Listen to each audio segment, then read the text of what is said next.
Assalamualaikum warahmatullahi wabarakatuh. Perkenalkan, nama saya Nur Indah Lestari dari Fakultas MIPA, Program Studi Farmasi.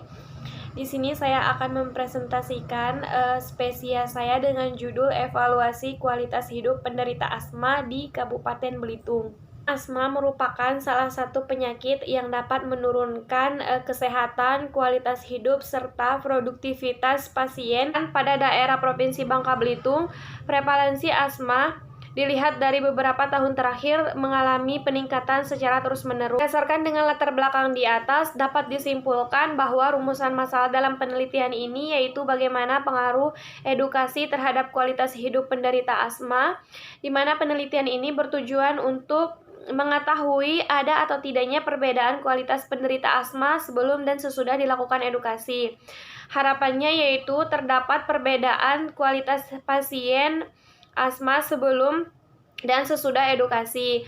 Bagi penderita asma dapat memberikan pengetahuan serta pertimbangan bagi penderita asma lainnya untuk mengubah gaya hidup dan perilaku penderita serta meningkatkan kepatuhan terapi penderita asma guna untuk mencapai tujuan terapeutik dan meningkatkan kualitas hidup penderita asma. Metode penelitiannya yaitu penelitian ini dilakukan dengan menggunakan metode observasional analitik. Sampel yang digunakan adalah penderita asma yang ada di Kabupaten Belitung.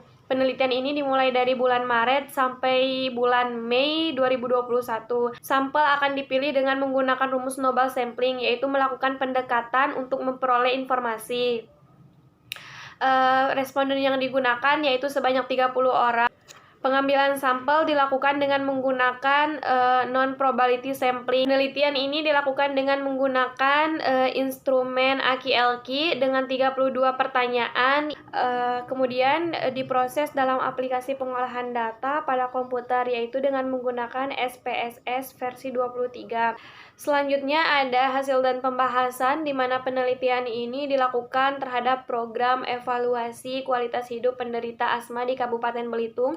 Ada hasil berdasarkan karakteristik demografi pasien, berdasarkan jenis kelamin yang diperoleh dari 30 orang responden, lebih banyak ditemukan pada perempuan dibandingkan laki-laki.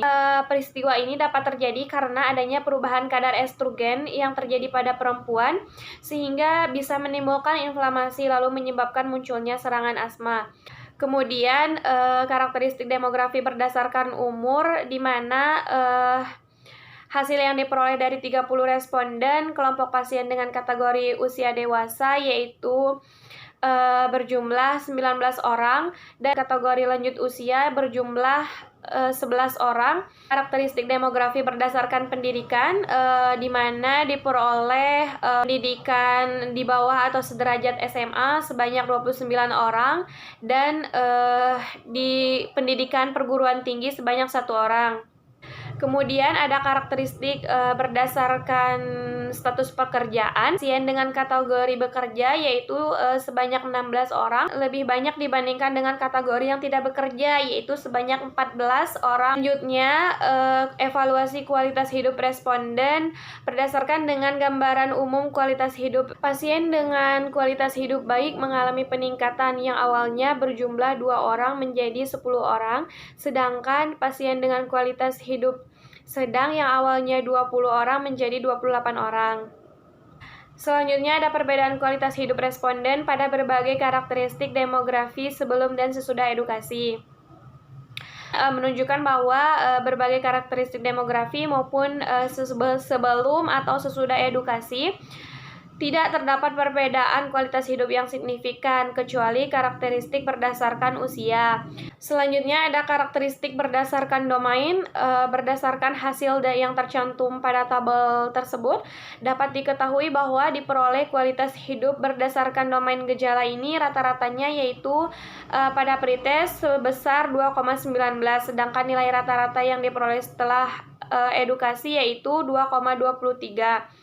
Selanjutnya yaitu ada hasil yang diperoleh dari kualitas hidup berdasarkan domain aktivitas terbatas, di mana nilai rata-ratanya yaitu sebesar 1,77 dengan nilai post-test sebesar 1,88, yang diikuti dengan nilai P-PALU yaitu 0,000. Domain fungsi emosi, hasil yang diperoleh pada pretest yaitu sebesar 0,84 dan hasil yang diperoleh pada posttest yaitu sebesar 0,103.